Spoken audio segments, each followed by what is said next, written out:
Abonnez-vous pour être informé des nouvelles vidéos et n'oubliez pas le pouce bleu. Smart Sound.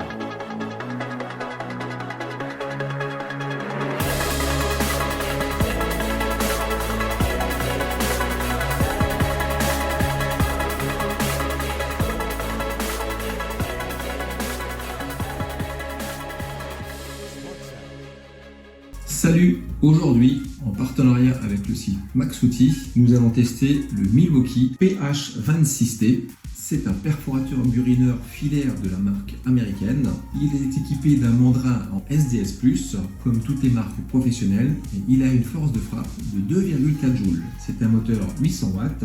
Il peut à la fois travailler le béton, la brique, les parpaings, le bois, suivant les mèches que vous allez mettre. Dans la boîte, on retrouvera la machine elle-même, ainsi que ses petites notices, le perforateur, ainsi que sa mèche de profondeur. Elle est très maniable, on pourra travailler avec les bras en hauteur ou les bras tendus. On retrouve les 4 modes d'utilisation. Nous avons dans un premier temps le burinage avec burin fixe, ensuite le burinage avec burin mobile, c'est-à-dire que si vous n'avez pas le burin pointu, un burin à tête plate, vous pourrez le tourner. Le troisième mode, ce sera le perçage avec marteau, et le dernier mode, le perçage sans marteau, pour percer tout ce qui est bois ou métal. Vous avez la fonction marche avant d'un côté et marche arrière de l'autre, ainsi qu'une fonction pour pouvoir bloquer la gâchette quand vous êtes en train de percer. Pour insérer une mèche, c'est très simple, vous présentez la mèche dans le mandrin, on la descend, ça y est, c'est déjà dedans.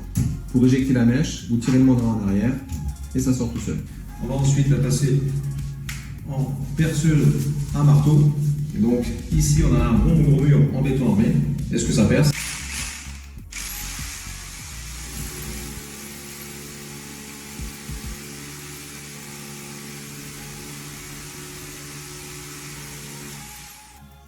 Avec le mèche du 6, pas de souci, ça perce.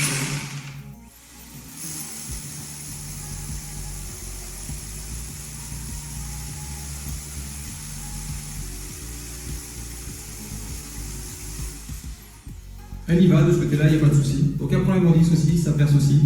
On commence gentiment par éliminer des briques de plâtre pour un encastement très électrique.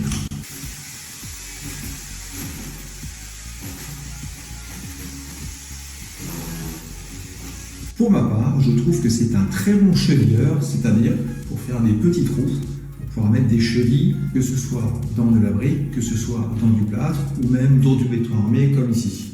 En mèche de 6 à 10, aucun souci, il attaque sans problème. Les données constructeurs nous disent de toute façon qu'il peut faire des percements de 6 à 16 mm. En ce qui concerne la partie burineur, on sent que les 2,4 joules arrivent très vite à saturation quand on est face à des matériaux très durs, comme notamment celui en béton armé. Il sera très pratique sur de la brique, du plâtre ou des matériaux qui sont relativement tendres. Et quand c'est du béton comme ça, il faut passer le doigt de l'eau dessus. Je vous dis à très bientôt.